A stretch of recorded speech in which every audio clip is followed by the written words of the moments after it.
বিশ্বকাপ বাছাইয়ের সুপার ক্লাসিকোর আগে চোটাঘাতে জর্জরিত আর্জেন্টিনা ও ব্রাজিল। দুই দলের সবচেয়ে বড় দুই তারকা চোটের কারণে স্কোয়াডেই নেই। লিওনেল মেসি ও নেইমার আগেই ছিটকে গেছেন। এছাড়া আর্জেন্টিনার Paulo Dybala, Giovanni Lo Celso চোট নিয়ে মাঠের বাইরে।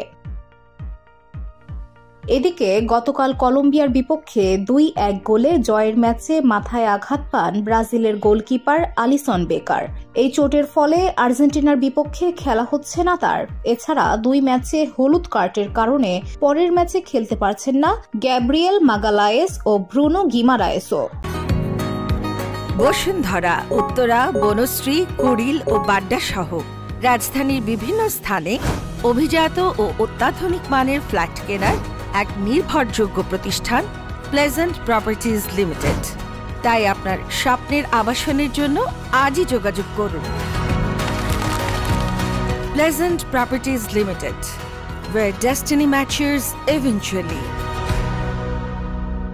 অন্যদিকে উরুগুয়ের বিপক্ষে ১-০ গোলের কষ্টসাধ্য জয়ের দিনে লাল কার্ড দেখেছেন নিকোলাস গঞ্জালেস। এর বাইরে মাংসপেশির চোটের কারণে উরুগুয়ে ম্যাচ থেকে ছিটকে যান লাউতারো মার্টিনেজ। ব্রাজিল ম্যাচেও তাকে পাওয়ার সম্ভাবনা কম। রদ্রিগো দে পলকে নিয়েও রয়েছে শঙ্কা। চোটের কারণে উরুগুয়ের বিপক্ষে খেলানো হয়নি তাকে। উল্লেখ্য, বুধবার মাস মনুমেন্টাল স্টেডিয়ামে ক্লাসিকোয় মুখোমুখি হবে ব্রাজিল আর্জেন্টিনা। বাংলাদেশ সময় ভোর ৬টায় ম্যাচটি শুরু হবে। এই ম্যাচে জয় পেলেই নিশ্চিত হবে আর্জেন্টিনার ২০২৬ বিশ্বকাপের টিকিট। লাতিন অঞ্চলের বিশ্বকাপ বাছাইয়ে এখন পয়েন্ট টেবিলের শীর্ষে রয়েছে আর্জেন্টিনা। ১৩ ম্যাচে তাদের ২৮ পয়েন্ট। ৩-এ থাকা ব্রাজিল সমান ম্যাচে পেয়েছে ২১ point. VOD Bangla news desk.